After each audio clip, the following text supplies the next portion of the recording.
Assalamualaikum warahmatullahi wabarakatuh. Sampurasun. Kumaha murid-murid di kelas 2 Daramang Sadayana, mudah-mudahan aya dina kawilujengan. Amin. Tepang deui sareng Ibu Amila dina pelajaran bahasa Sunda. Dinten ieu urang masih di pangajaran 2. Dinu pangajaran 2 ayeuna anu bakal ku urang diajar sasarengan nyaeta ngeunaan paguneman, ngendalkeun kalimah pangajak sareng ngajawab kalimah pangajak.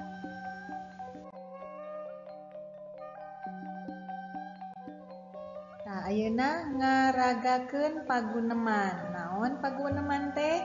Anu dimaksud ku paguneman nyaeta nyarita atanapi ngawangkong, atanapi ngobrol. Nyarita dua arah di antara dua jalmi, silih tempas atanapi tanya sareng jawab. Eta anu dinamikeun ku paguneman. Ayeuna aya contoh paguneman nu sapertos kumaha. Kan tadi terus dijelaskeun yen paguneman teh nyaeta obrolan dua jalmi. Contoh aya Aceng. Punten, Dupi Dadang aya, ras bapana Dadang ngawaler, mangga. Aceng aya kaperyogian naon? Dupi Dadangna aya, Pak. Abdi bade ngajak main bal. Oh aya, mangga kalebet urang sauran heula Dadangna. Tah sapertos kitu contoh paguneman di antara dua jalmi. Terus ngertos ayeuna naon eta nu namina paguneman? Ngertos nya. Anu salajengna ngedalkeun kalimah pangajak. Kalimah pangajak nyaeta kalimah anu eusina mangrupa ajakan. Ciri-cirina nganggo kecap hayu sareng yu. Upami kecap hayu biasana dianggo di awal kalimah. Sedengkeun kecap yu biasana dianggo di akhir kalimah pangajak. Yuk urang tingali contohna sapertos kumaha. Contoh kalimah pangajak. Deri ngajak jajan cilok ka Rita. Kumaha kalimat pangajakna? Rita, urang jajan cilok yuk. Yuk ada di akhir kalimatnya, aya di panungtung. Nu kadua, Susi ngajak main backlen ka Aska. Kalimat pangajakna kumaha? Aska, hayu urang main backlen. Tah sapertos kitu.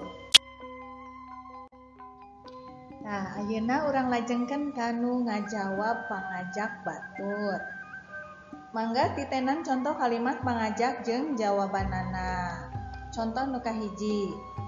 Urang diajar di rorompok yuk. Kumaha ngajawabna? Jawabanana hayu kaleresan abdi aya PR. Upami nu kadua, urang ameng di bumi mira yuk. Eta kalimat pangajak. Kumaha waleranana? Moal abdi nuju seueur PR. Dina ngajawab pangajak ti batur, upami urang palai dijawabna hayu. Tetapi upami urang teu tiasa atanapi menolak, jawabanana moal. Ya.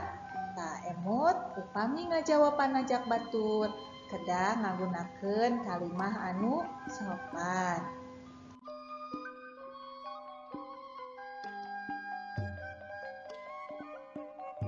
Murid-murid anu soleh solehah, alhamdulillah materi dinten ieu parantos rengse didugikeun ngeunaan kalimah pangajak. Mudah-mudahan sadayana ngartosnya tiasa ngagunakeun kalimat anu sopan ngeunaan dina kalimat pangajak atanapi ngawaler ajakan. Mung sakitu wae. Tepang deui minggon payun. Assalamualaikum warahmatullahi wabarakatuh.